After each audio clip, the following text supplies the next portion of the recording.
I do. Okay, let's all find a comfy position.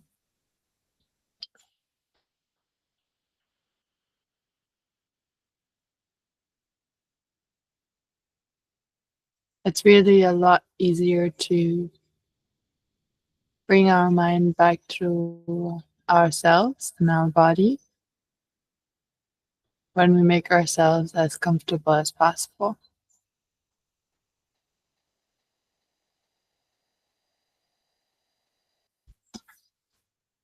So take a moment or two, adjust your position,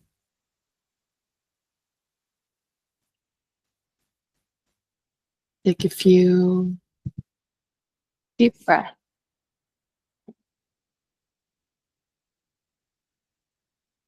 and relax.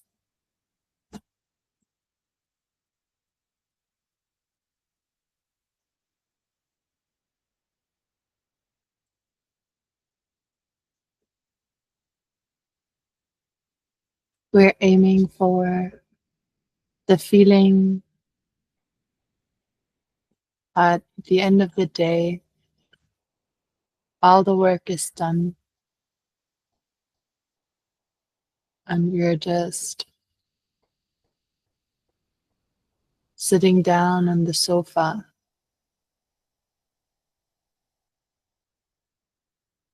enjoying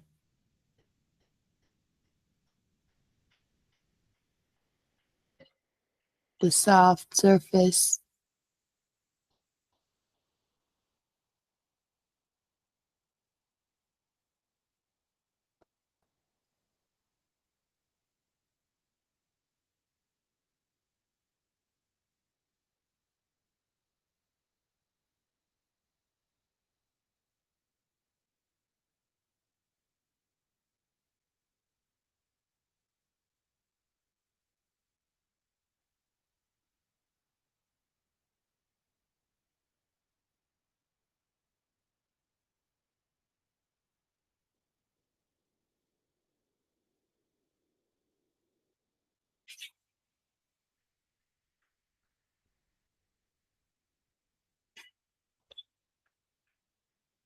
I invite you to set the intention now at the beginning of the practice already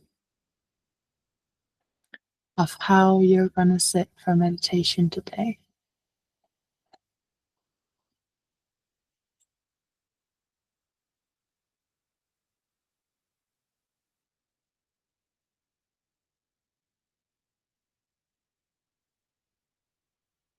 We will use,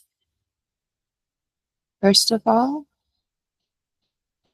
we will sit with loving kindness towards ourselves,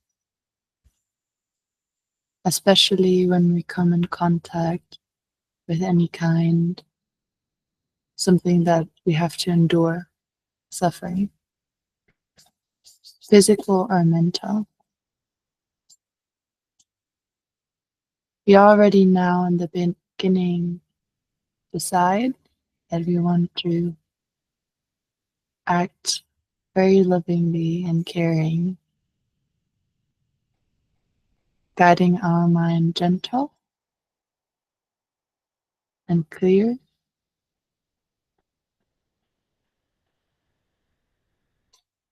never pressuring, never forcing our mind.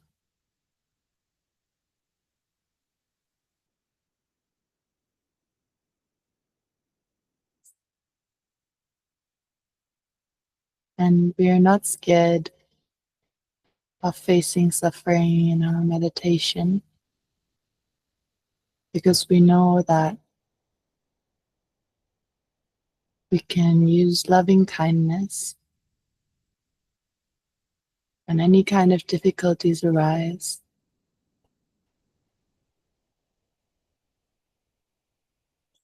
making ourselves as comfortable as possible and talking nicely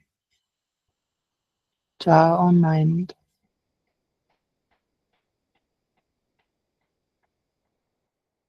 Suffering in the practice comes and goes. It's normal because when we meditate, our mind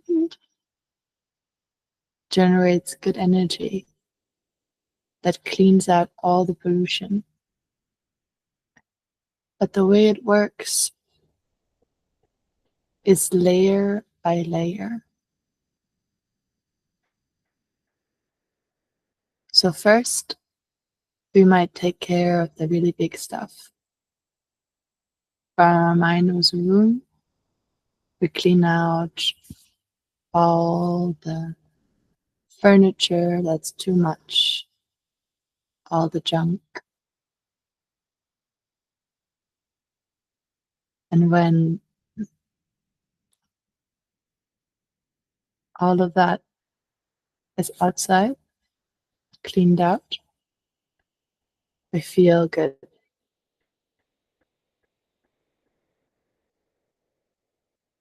But then we'll move to the next layer. Now we bring out our vacuum cleaner and the cloth to wipe the dust off the surfaces.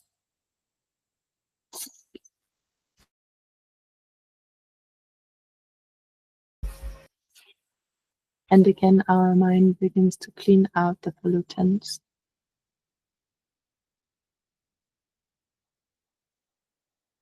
And after that layer, now we feel good. This layer is clean. But underneath that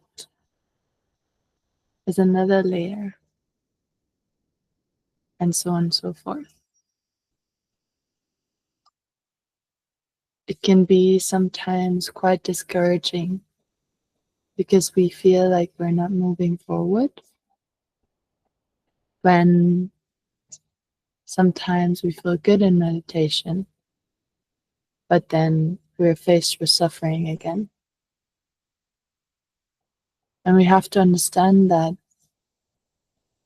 on every level of the mind that's being cleaned, or even of your body, there are pollutants that create these disturbances, physical and mental. So when one layer is clean, we move to the next. That's normal, and that's how it should be. And that's why all of us sometimes in meditation face pollutants, face hindrances in one or the other way. So it's okay. It's okay. When that happens, use loving kindness so that you can maintain awareness, gentle and soft. Nothing to fear, nothing to be frustrated about. This is the process.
Ask yourself, so far, what's been happening in my meditation?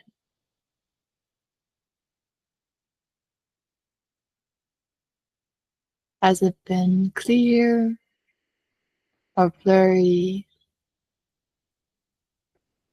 Have I been taken away a lot? Stayed with my object?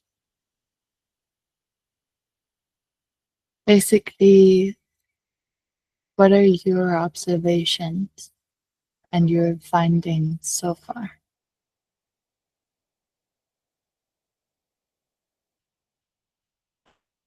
And based on what you've experienced and what you've learned about the cards that you've been dealt today, the reality that you're facing today, how should you best proceed so that you can be as aware as possible,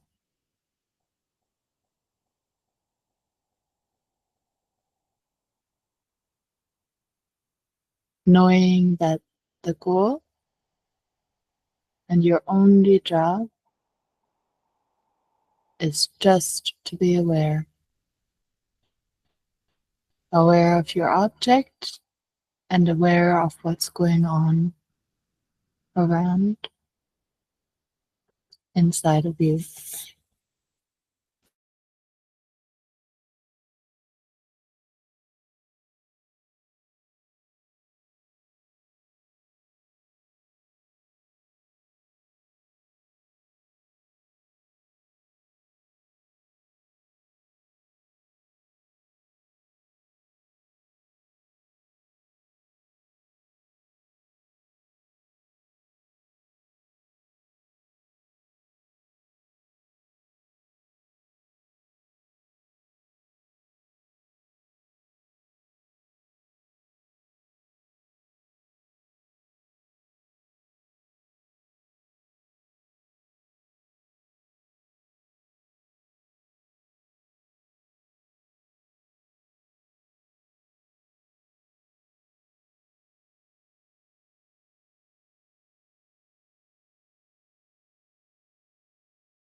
And as always, towards the end of our meditation,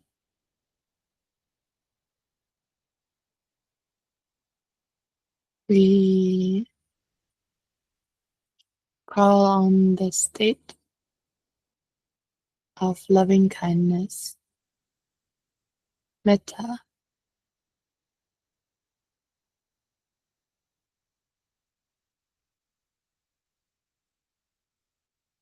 wishing ourselves the very best.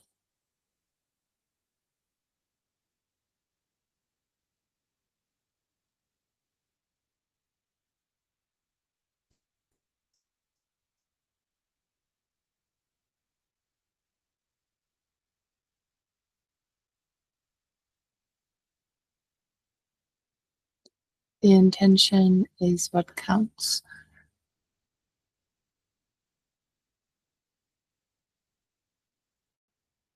Even if you can't feel it, make your intention clear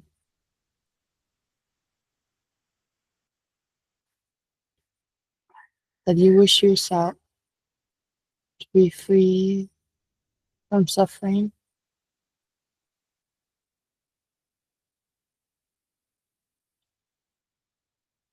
and attain peaceful happiness from within.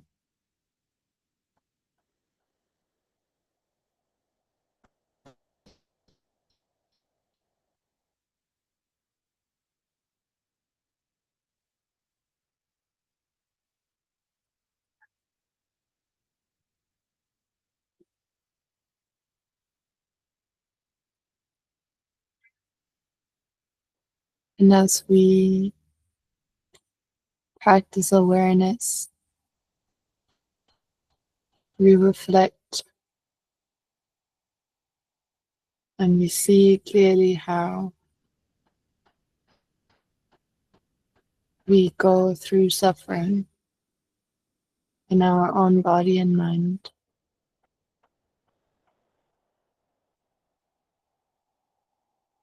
We understand other beings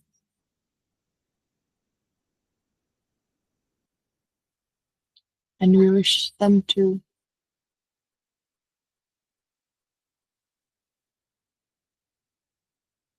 no matter where they are,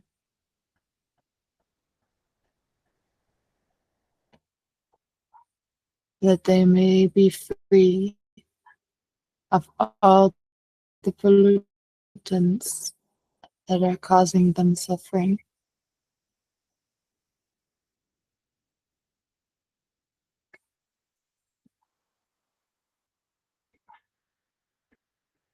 May part of our good energy be used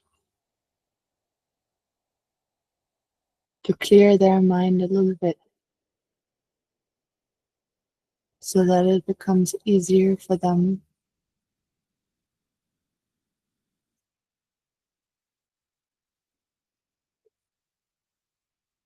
to first take care of themselves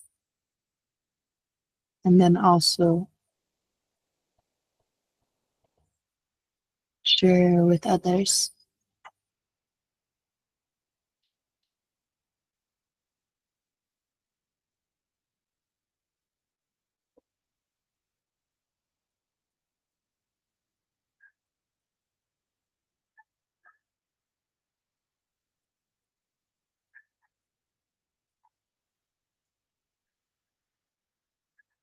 And take a moment to forgive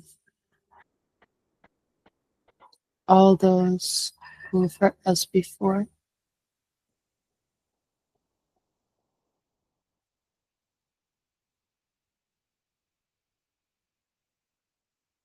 So both you and the other person can be free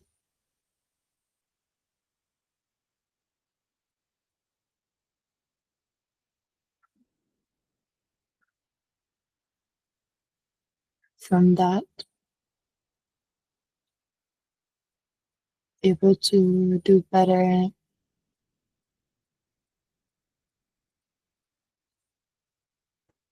able to rise from it.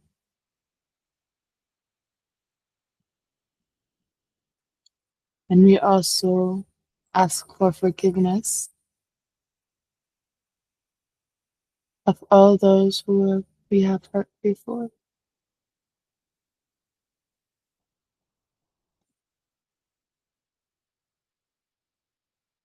intentionally or unintentionally,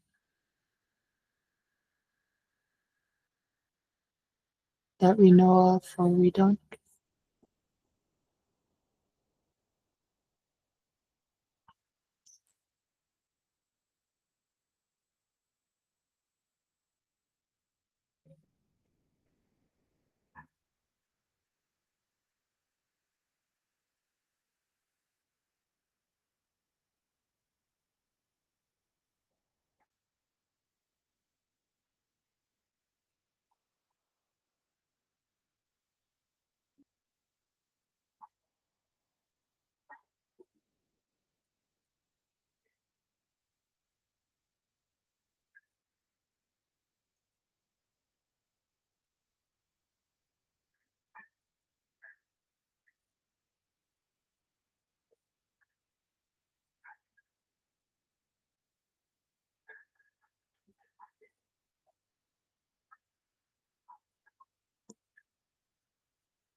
A wise monk once said,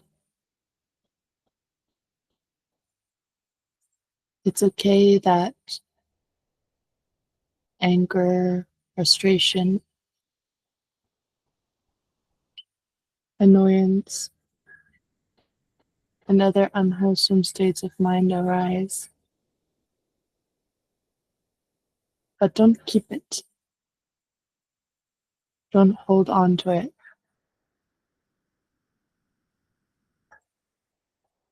Otherwise, it will create a bond between you and the other person, a heavy bond that's going to weigh both of you down.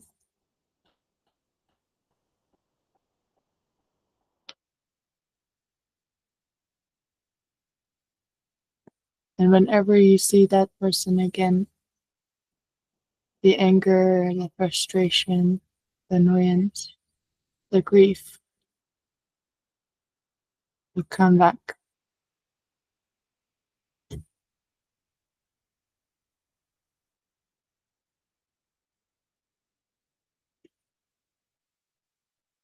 So forgive,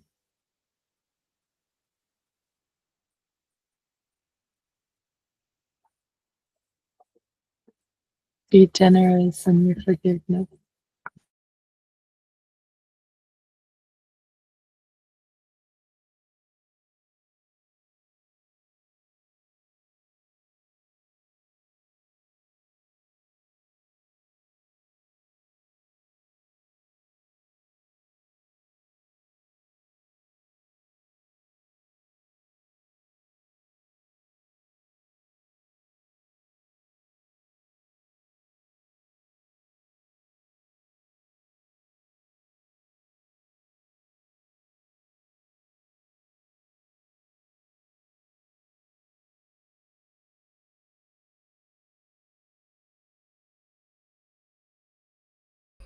And then, as we have come to the end of our meditation today,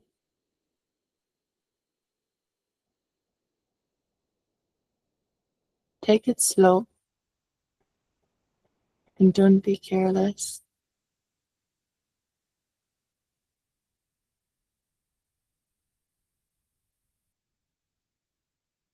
Keep your awareness now that you slowly and gently start to open up your eyes again.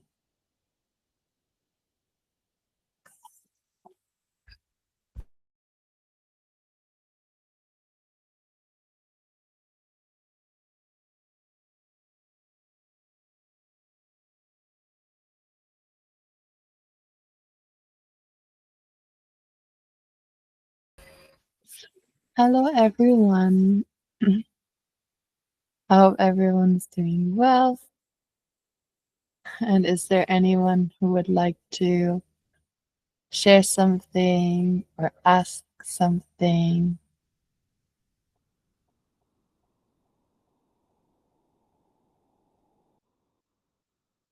Yes, Michelle.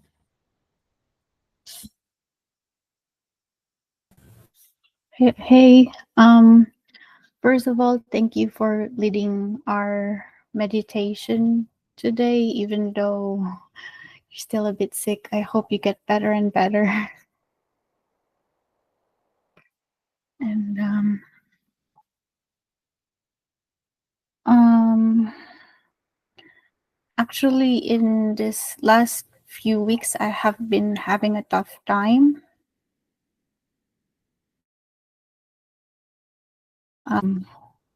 Have to relocate to a place wherein the people in here don't speak the language that I speak, and at the same time, I have to do it alone, and I have to fix some things in here, and it's a bit hard because they speak a different language, and at the same time, I found out that the people I had transaction with lied to me, and so it added to the things that I'm feel like a burden. And at the same time, there's been feelings of loneliness. And apart from that, um, I have been really trying to hold on to my spirituality. I've been trying to meditate a lot. And at the same time, I have been practicing, or rather, leaning into Christianity. And so, before I left to go here, my friend who is actually a pastor told me that this phrase from the Bible, this, and she said, "Delight yourself in the Lord, and He will give you the desires of your heart." And as I'm meditating and as I listen to the lessons, I have been having this conflict with spirituality. But well, conflict is a strong word, rather questions. So if what it says is true, that if I delight myself in the Lord and He will give me the desires of my heart, then why am I suffering? Why am I feeling lonely? Why do I have to go through these things? So I have those questions in my mind. And in the a few weeks ago, I heard this. Oh, thank you, Rome. Thank you. A few weeks ago, I heard this story. There was a man who asked a monk. Um, there was a man who asked a monk what is enlightenment, and the monk explained enlightenment through the story of these children who had a competition of whoever would get the best wish. I don't know if everyone knows about it. Do you guys know it?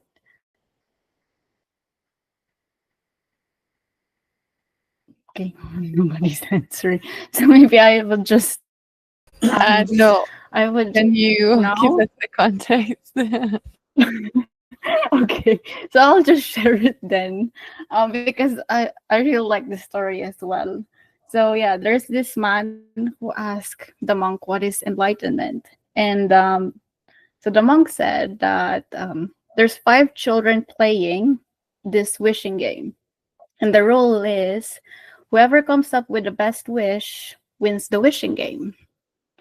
And so the first kid thinks, if I had a wish, I'd wish for the latest Nintendo game. And then, so this child is wishing for something new, right? Because he doesn't have that. And then the second kid said, well, if I had a wish, then I'd wish for a computer game shop. Because if I have my own shop, I can get many computer games, and whenever there's a new one out, I can just get it as well. So this second child. And then the third kid, he said, well, if I had a wish, I'd wish for $1 billion. My mom keeps telling me I should do my homework. So if I have $1 billion, my own computer game shop, then I'll buy my own school. If I own the school and pay the teachers, then they can always just make sure I get good grades, and even if I don't have my homework. So this third child is actually wishing for money and wealth. And well, there's two more children who have their own wishes. And then there's this fourth kid that said, if I had a wish, I'd wish for 3 more wishes. Now that's a wish. And for the first wish, I'd have a computer game shop. And then my second wish would be I'd have $1 billion. And then for my third wish, I'd have 3 more wishes. That way I could go forever. So I don't know if anybody could beat that. So this this fourth kid is wishing for eternal happiness, and he's like, beating the game itself. But there's this one more kid left, and that final kid would actually win the wishing game. So he managed to see a wish which is far more superior than the infinity of wishes granted. And that fifth kid said, if I had a wish, I wish I was so content I never needed any more wishes ever again. And this story, it stayed on my mind. It's really a good story, but I just left it in there. And then the other night I was really feeling lonely, that I was crying at night, and I usually don't cry because I'm a very tough person. So I don't usually cry. But recently I've been crying a lot. And at that thank you, Rome. At that night I was crying, and after that I just went to sleep, and the next morning I woke up, and when I remembered the night before, so many thoughts came into my head. It was so overpowering, and but I just started praying. And I prayed, I said, God, I know you're there with me. And when I said that, I realized something. I remembered what that kid said. And it was about contentment. And I realized I have been praying wrong, and I have been realizing God in a way that is wrong. I have been wishing so much. I have been wishing for this loneliness to go away. I have been wishing for this thing to just be over. And I have just been wishing for a lot of things. But then when I said, God, I know you're here with me, I realized I'm just saying it. I haven't really been internalizing it before, because if he's here with me, then why am I wishing something? Why am I feeling lonely if he's here with me? And so at that time, I still cried, not because I'm lonely, but because somehow there's this overpowering happiness that I felt. And I changed the way that I pray after that. Instead of wishing so many things, I prayed that he blesses my ears so I could hear him, bless my eyes so I could see clarity, bless my hands so I could hold yours, bless my feet so I could walk with you, bless my body so I could feel you. And I guess I've just realized at that moment what really contentment is and what having God with me is. So it's just a really wonderful moment because I was able to really be happy just by being on my own, but at the same time, not being on my own. And not because of something exciting, not because something that I wish happened, but rather, just being contented.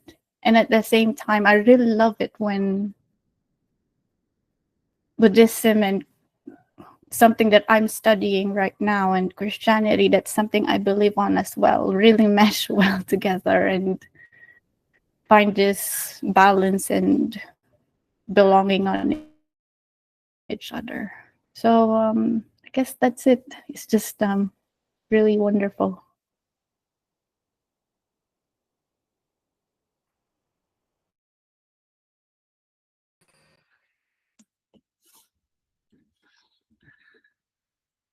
Mm, uh, Michelle, Thank you for sharing. thank you for sharing. Mm, been it is something that it's something that I and it's a state um, when we say that in ourselves there are good, wholesome, good nature inside of us, deep down at our true self. It takes some time. Some time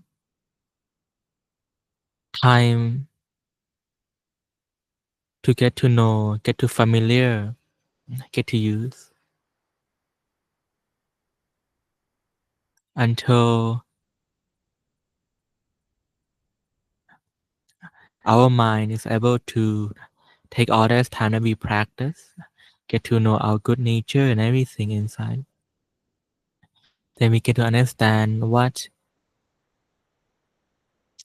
the real meaning behind that you are never one but always two. Your true self always inside.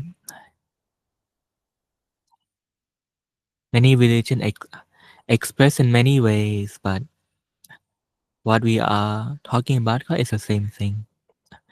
Mm. I remember it was a year and a half ago where I understood what you just what you have shared. Mm. This is something that this person inside always wanting to help, always there with you all the time. It just takes some time to get used to getting to know them as the mind need time to clean out all the pollution. But when you understand, you realize that it's always there all the time. From that point, here's why we should never forget. Never forget this discovery that you have. Never forget about it. The Christianity in China. There's uh, a book that my teacher hold on to for decades. It's a book about Christianity, even though he's a Buddhist monk. It's a book that he always take within himself about a priest that able to bring Christianity to China long ago in a land where people despise the person like him, European, white skin, and a country where Buddhism was very strong. In this book, in this book, the one thing that is clear from my teacher that made him hold on to it is that this priest, alone by himself, is able to convert 1,000,000 people to a Christianity. He was the reason why Christianity exists in China. And no matter what happened, he would always say throughout the book that he believed that everything wholesome, good, God was inside of him. No matter what happened, the highs, the low, this faith, this belief, he attributed as the reason why he was able to be successful. Never for a moment doubt. For the past year, we have been practicing. Always get to know the good instinct, good nature inside of us. Getting to know, understand its characteristic, how it work, how it behave. So therefore, very happy to hear that you get to this point. When you are with someone who's in Buddhism we call utmost wisdom, utmost capability, there's nothing left to be worried about, to scare off. Just sometime we have to understand that like when we have a family, sometime there's ups and downs. The family have to burden with financial issue. The children worry, why is it that in the past I get to eat pizza, play game, do this, do that.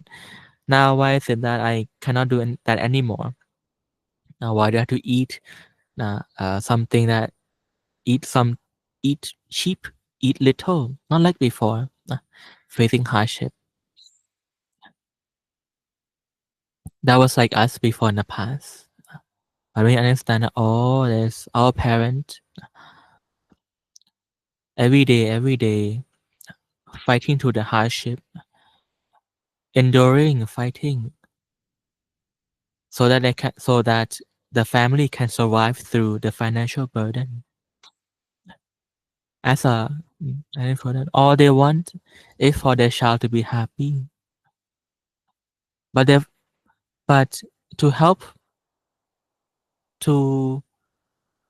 for them to work their best, for them to make sure that they can elevate their family out of this financial burden. What will help them a lot is for their children to know that that their parents is always working. Be content. So that the children so that you are easy to feed, easy to take care of, while I work all day, all night to find food and money for you. Endure a little bit, be content, and not too long.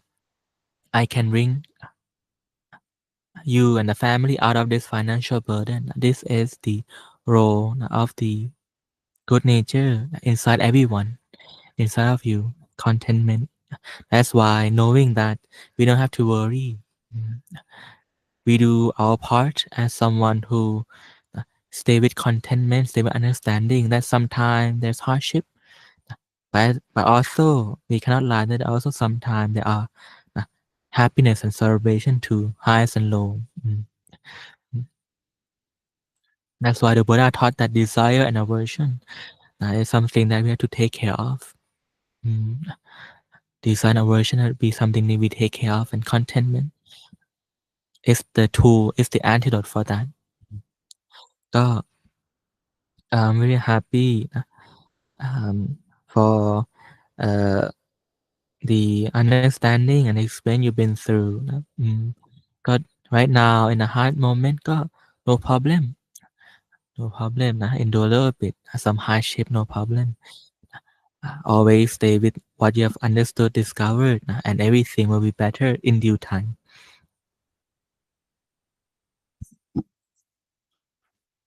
Yes, and thank you so much for sharing this with all of us. And also,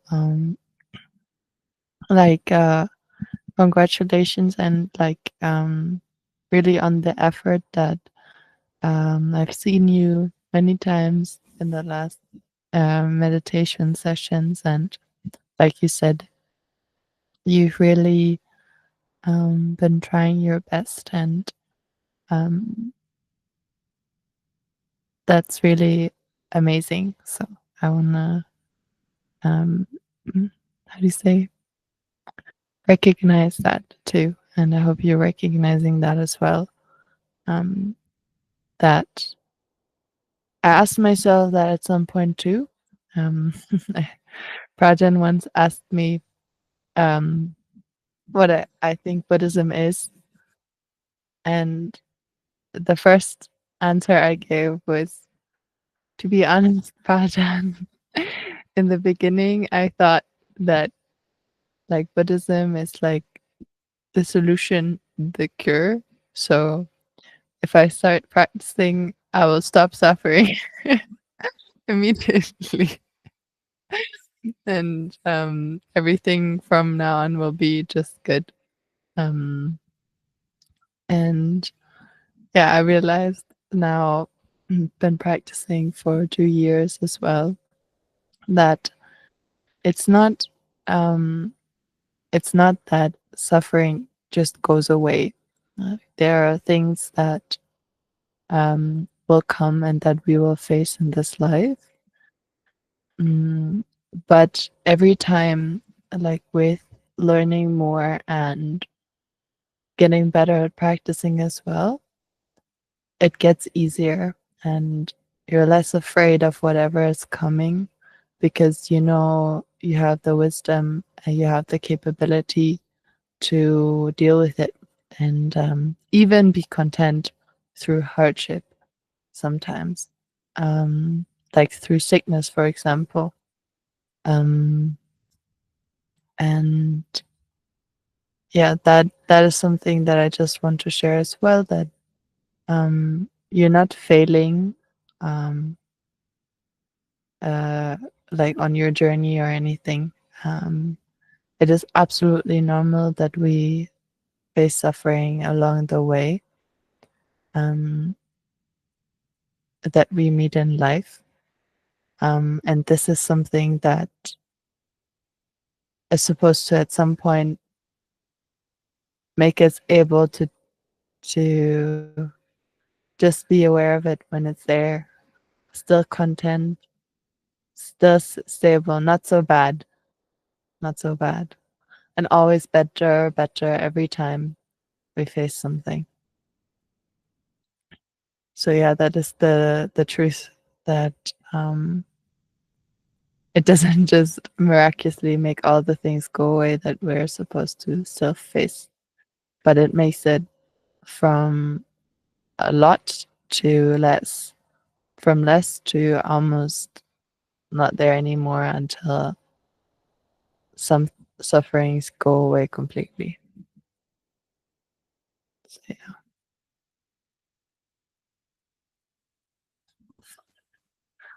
Ryan also has a question. Are there any tips, like even secrets, secret advice Prajan gave you for seeing the Dhammasphere or the meditation object continuously during the day? Because I know if you're in retreat and you're not busy, it's easier, right? But yeah, if you're only meditating, a few hours a day, it's still difficult to see it all the time.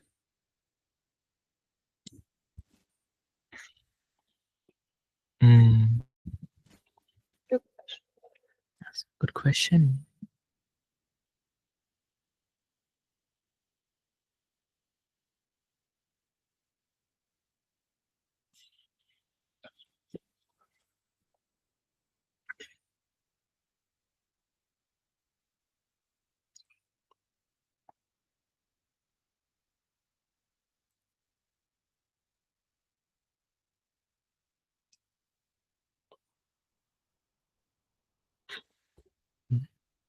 Oh. When we meditate to a point where we can see, at that point, there should be already a signal in which you can be, a signal in which you can hold on to, right? Maybe happiness, maybe lightness, softness. The secret tool that we need in Thai we call เครื่องรู้ เครื่อง means tool or device. รู้ is to know. A tool in which to help you be aware all the time. Maybe use it in general as well. Or in general here means that a tool to know here means, for example, when you meditate, right? And you feel nice after you meditate. That's something that you can always bring your mind back to be aware of. Of course, the feeling, the signal become weakened as you exit meditation. But our attention shouldn't go. But our attention should always be there. The issue is that when we go about our day, the practice of telling our mind to come back, is a bit lacking. Instead, entangle with other thing else. Other thing here means a thing both outside and inside. Thing outside here refers to what we see, what we smell, what we hear, what we touch, what we taste. The inside are what are the different thought emotion that comes up.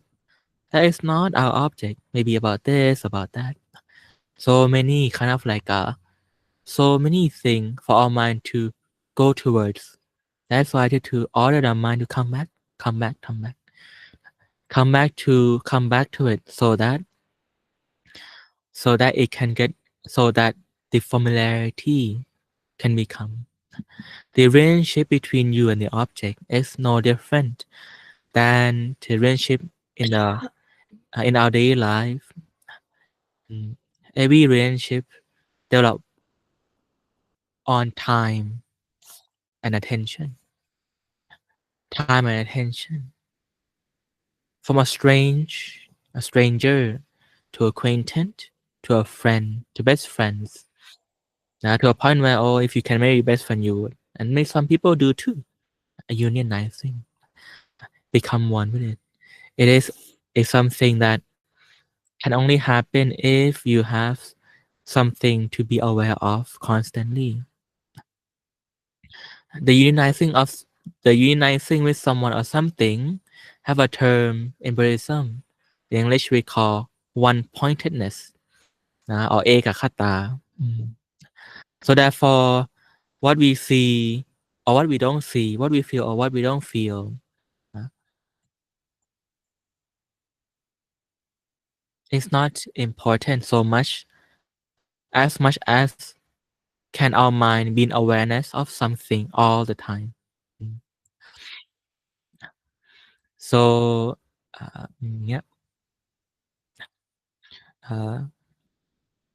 The reason that many dojos, many schools tell their students to always pick one object and know of it is so that the familiarity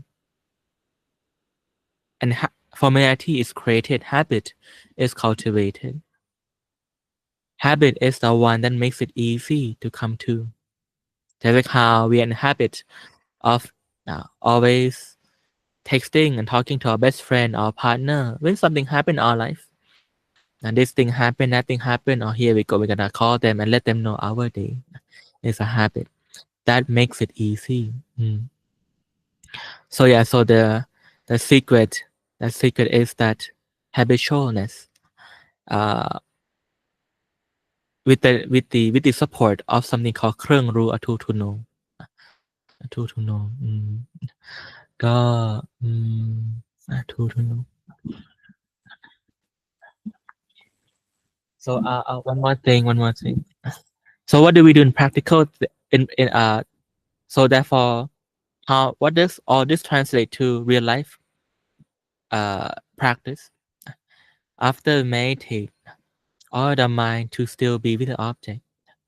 And as you go about your day, from the moment your meditation ends, before it ends, have to tell the mind, hey, be here. You'll continue to be in awareness of it as you go about your day. And from that point on, you'll be a conductor, a guide for your mind. The body moves, but the mind doesn't. The body go about doing what it needs to do in life, but the mind always doing its singular job, which is to be in awareness of it all the time. Tell the mind to be still, to be still. When you find that you have lost connection with the object, stop everything that you do, sit down and be still, until you come in contact with it. Oh, here I go. I can feel it again. Then you start walking, start doing. When it stop, which Pha Ajahn taught, which Pha Ajahn conclude with a story of a forest monk, a master. He with his 2 students walk out of the forest to go for a journey. They come across a street and walk across it. But before they have gone to the other side, the master stopped at the middle of the road where cars are passing by. The 2 students, confused but also have to stop, cannot walk before their teacher. The teacher stopped for a moment and then walked to cross the street. After making it across the street, the master taught the student a lesson. He told that at that moment, my mind was not at the object anymore. Meaning the master valued his mind at the object more than his life. We don't have to go to that extreme, but they speak about the importance of it. The importance of it. หลวงพ่อ the teacher mighty also taught like that too. Do everything stop first, come back and then go on. อย่างเงี้ย I've been doing that too lately, especially in the morning. The first time I walk, like there will be a thought, and I realize at some point, and I realize I lost it. So I will literally stop walking and wait for a moment, because and not in the middle of the street, no, but stop, because if you say this is the most important thing, this is the most important person in my life, like Jimmy said, this is the most important thing, I want to be aware of it all the time, you should act accordingly, meaning that if you lose it, you stop until you have it back. That's something I've been practicing lately, and what also helps me is that when I basically am already engaged, there's someone that I want to be in conversation with all the time, like with my object. So I use when a thought comes up and I realize it, I remind myself, like, no free passes, like there's no free pass in my mind. Like, I'm already engaged, so no free pass, no matter if it's about my visa or if it's about this and that, whatever wants to engage me in a conversation, no free passes. And that also really helps. It's like that. It's like, imagine you have a person that you really, really like, and you want to make them feel like they're the most important thing in your life. It's like that. And you remind yourself, hey, this is the most important thing throughout the day, because if you really believe that, your interest will follow and it will make it easier. And the last thing is that you start to know of your weaknesses.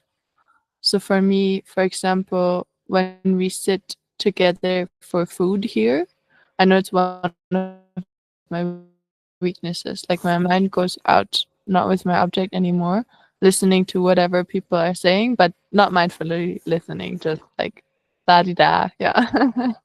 And I know that already.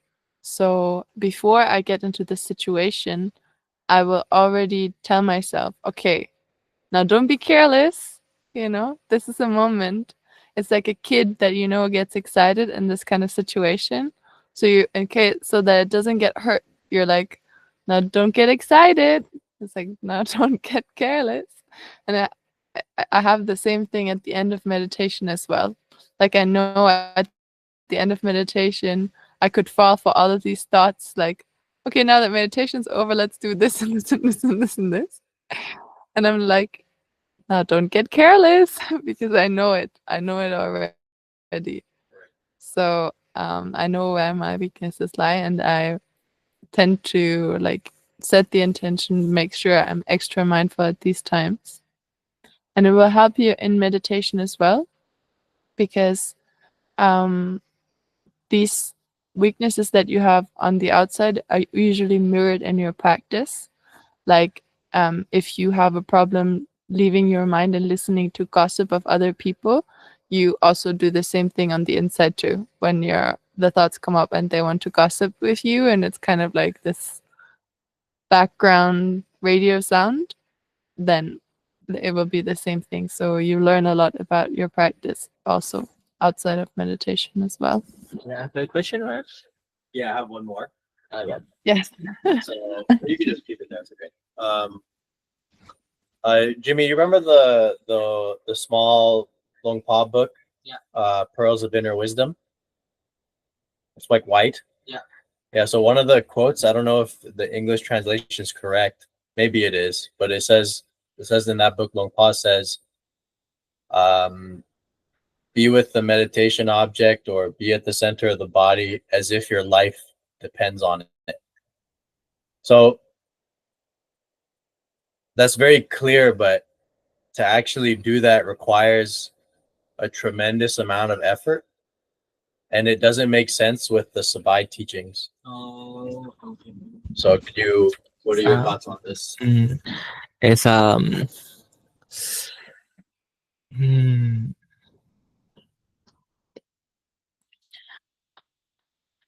think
okay.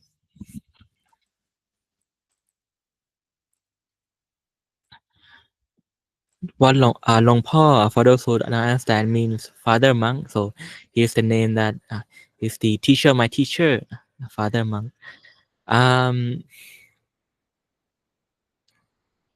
His quote, he said that to be with your maintained object, stand up your way all the time, like your life depends on it.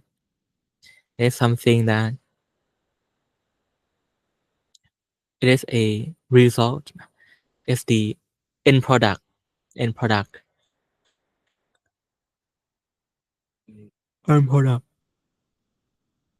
of wisdom and practice, understanding and practice. So it's not something that one can just like that,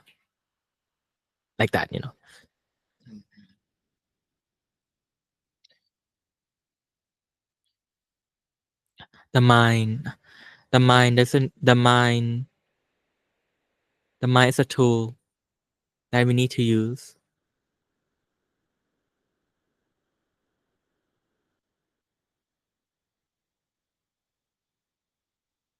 Unlike everything, unlike all the tools we used before, the mind doesn't need any force.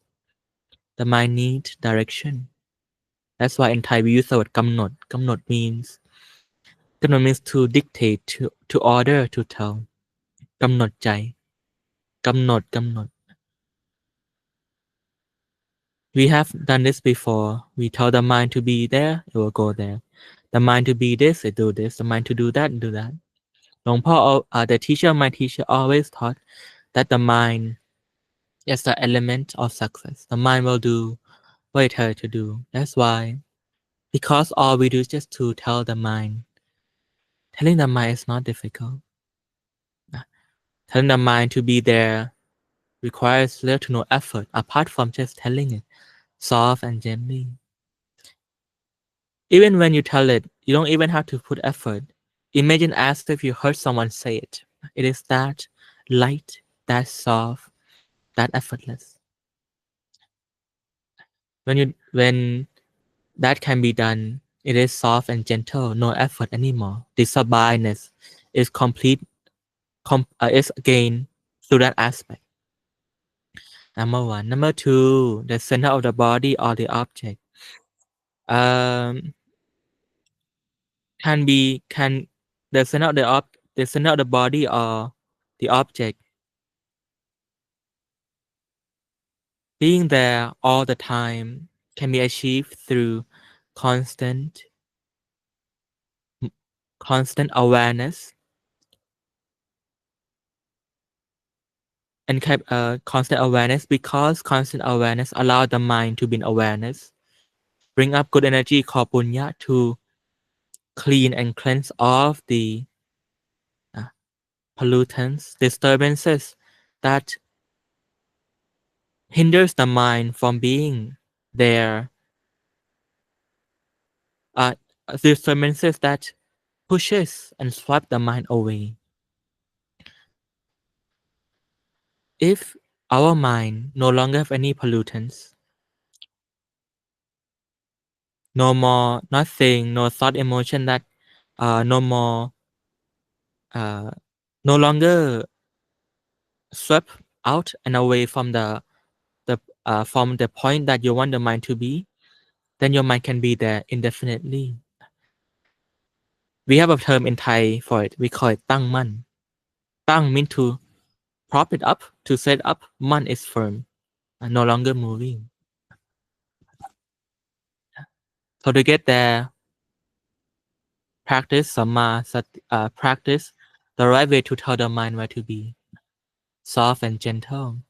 The mind cannot be there because there's pollution swiping it away. Have to clean out.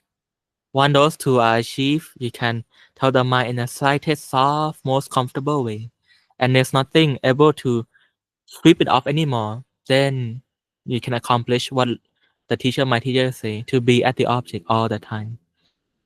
The life depend on it means that this is depend on it means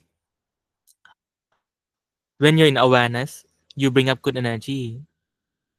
At that moment and at that exact moment and every moment from that point onward, you're running the good system. The system in which will give you peace, happiness, liberation, everything.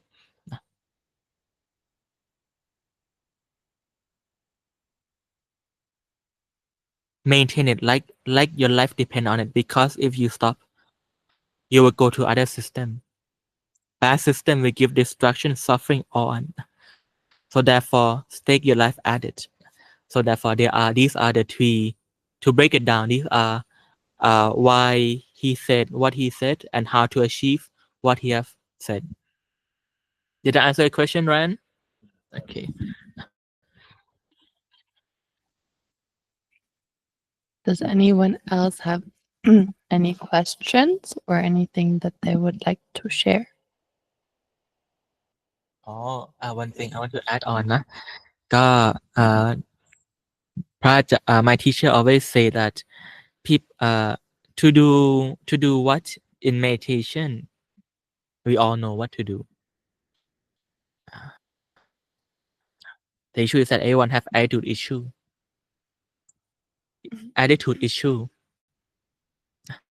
attitude dictate how you do it.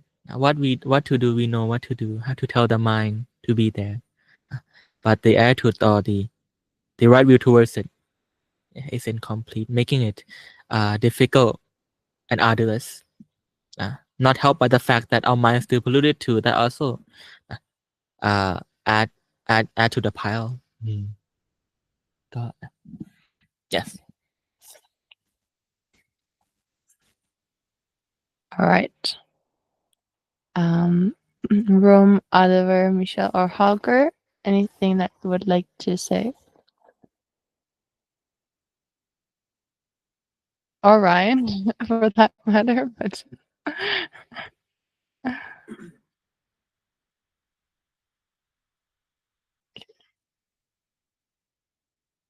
Rome has raised her hand. Yes, please. Thank you for today's session, Naka.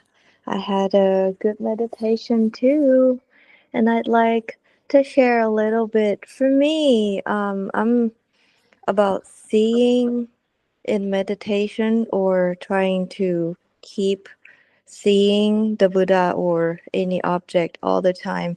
For me, I cannot do that.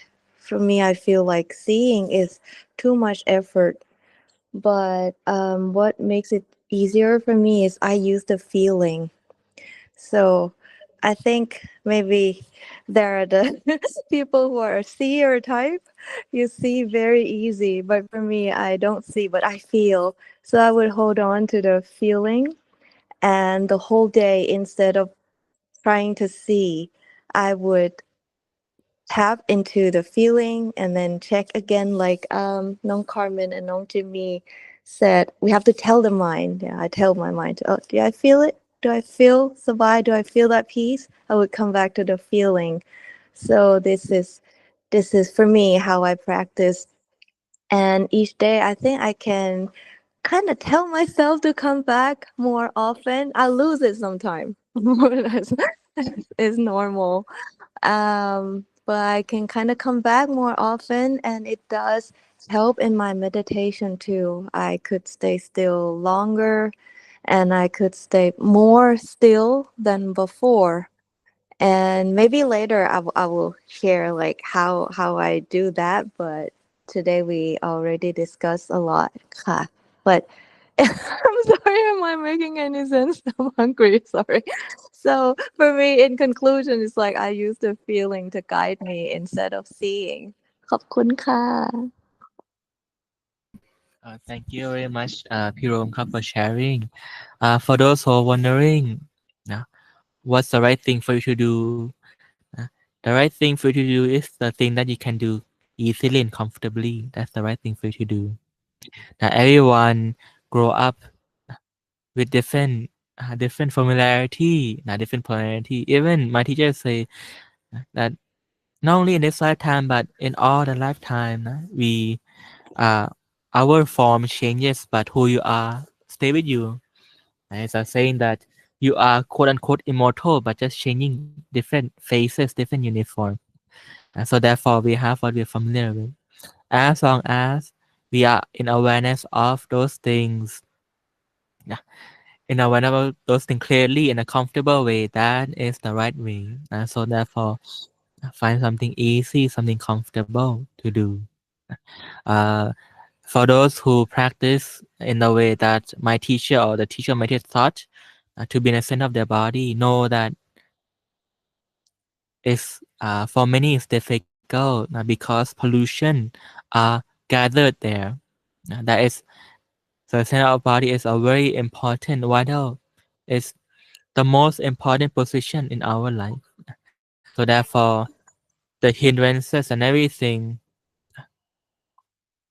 As someone, let's say I don't want you to go there. As someone who is the opposite of you, what you want to do, then I will have to do all that I can to disrupt, make it hard, difficult to be at the center of the body all the time. So therefore, have understanding that they are throwing the kitchen sink at you to not make it, to not be at the center of the body. That's why whatever result we have, be content. Long Po, yes. Oh, I'll continue. God, throughout the year, my teacher taught be at the center. Then he taught around your stomach, and then he, after many years, start wherever you want to start first. So all these are correct way to do. Okay.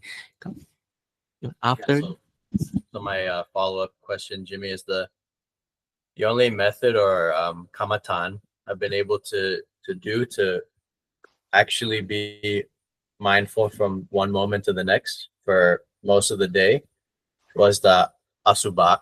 Asubha. Yeah, I visualize my body as a skeleton. And I Ah. say Namo Tassa Bhagavato Arahato Samma Sambuddhassa continuously. Yeah. And then when I sit in meditation, it's immediate, but it's a different method. So, what do you think? If Long Po heard it, he would praise you for it. I guarantee if Long Po heard you say, he will praise you for it because you did all the right step. All the right step. The Buddha taught this to the monk too. That's why you see 40 different meditation methods. Is to know clear all the time. When do that, the mind, the result never lie. The mind will refine itself to a point where many people report that the mind move gradually to the center of their body. Some people, one of these, my teacher, do anapanasati to a point where it's so bright and okay. At that point, he just tell move the mind there, and when he move it, boom. Meaning that we can start there or can start anywhere, but the way to go to that is the same way. The reason Long Po only talk about center of body is very important, and studying that make you familiar with it. Butก็ like that. Thank you, everyone who shared today. Thank you, everyone who listened today, and for meditating everyone together. And looking forward to many more meditations together. So yeah, have a wonderful rest of your day, rest of your evening. Bye everyone. Thank you. Thank you very much. Thank you. Thank Thank you so you. much. Bye bye.